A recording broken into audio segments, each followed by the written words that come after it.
Cinema చూసుకుని unwind అవుతున్నాను. అంటే చాలా ఎమోషనల్ టైం నాది యాక్చువల్లీ ఇది.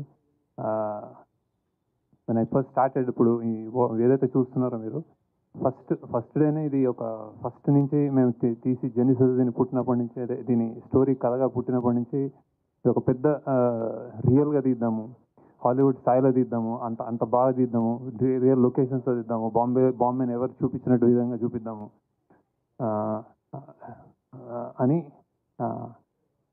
అని ఆశ. దెన్ స్లోలీ అలానే నాగార్జున గారి దగ్గరికి వెళ్ళాము. అంటే ఇలాంటి స్క్రిప్ట్ ఉంది సార్, నాకు ఇంకా గుర్తుంది సార్, మేము డెఫినెట్గా ఇది ఒక సూపర్ రేంజ్లో ఒక సరికొత్త ఎక్స్పీరియన్స్ తోటి చేస్తామని చెప్పాను యాక్చువల్లీ. ఈ said do it and every time I feel ఎప్పుడైనా మేము తప్పడడుగులు వేస్తున్నప్పుడైనా ఆయన ఆయన ఆయన ధైర్యం ఇచ్చి చేయండి అన్నట్టు. అది same thing with Dhanush also. అలానే ఈ జర్నీలో డబ్బులు పెరుగుతున్నాయి, మనకి అవుట్ ఆఫ్ రీచ్ బడ్జెట్ ఎక్కువ అవుతుంది ఇట్లా అనుకున్నప్పుడు కూడా నేను ఎక్కడైనా ఈ కథకి కొంచెం ఏమైనా కాంప్రమైజ్ అవ్వాలనుకున్నప్పుడు మా టీం వాళ్ళు లేదు ఇది గొప్ప సినిమా ఇలానే చేయాలి అని చెప్పిన నా team members, especially Chaitanya Pingadi, Suri, Ajay, core people always reassuring that అంటే ఇది సామాన్యమైన సినిమా కాదు యాక్చువల్లీ. అంటే నేను అన్నమాట ప్రీ రిలీజ్కి సరస్వతీదేవి తల చూస్తుంది అనేది దట్ ఈస్ ద ట్రూత్. ఎందుకంటే నేను చేసిన సినిమాలో I think this is the one of the finest and honest and true film.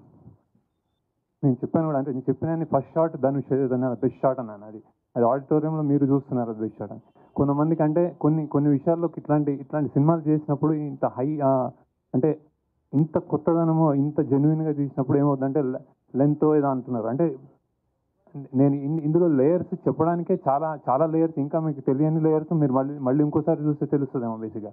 అవి నేను తీయలేను యాక్చువల్లీ సినిమాలో. సో ఇట్స్ లైక్ అంటే సినిమా తగ్గించాలి అన్నది డైరెక్టర్కి కానీ టీమ్ కానీ తెలియని విషయం కాదు. కాకపోతే అది ఉండాలి, ఇది చెప్పాలి అని ఒక మనుషుల వీకర్ సెక్షన్స్ నుంచి వచ్చిన వాళ్ళ పాయింట్ కానీ ఒక అండర్డాగ్ పాయింట్ కానీ చెప్పాలి అనుకున్నప్పుడు అది ఆనెస్ట్గా చెప్పడమే మా ధర్మం అనుకుంటాను అనమాట.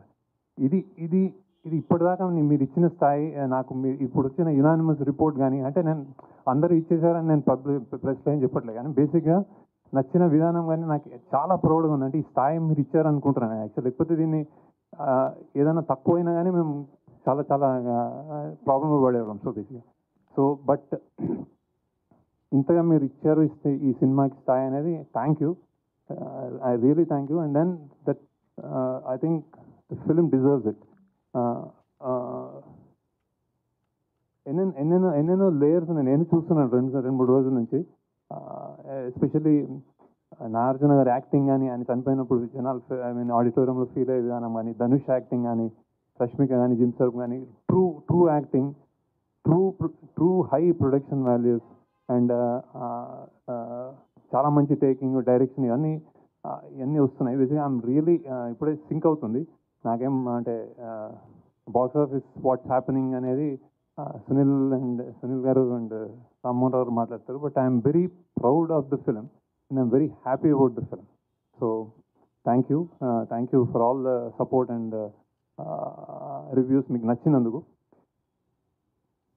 నాకు తెలిసి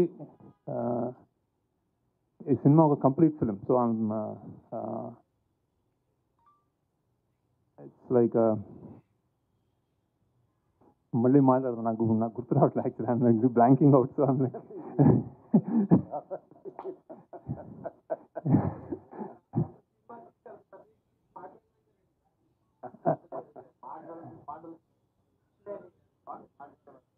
so many thoughts going around. So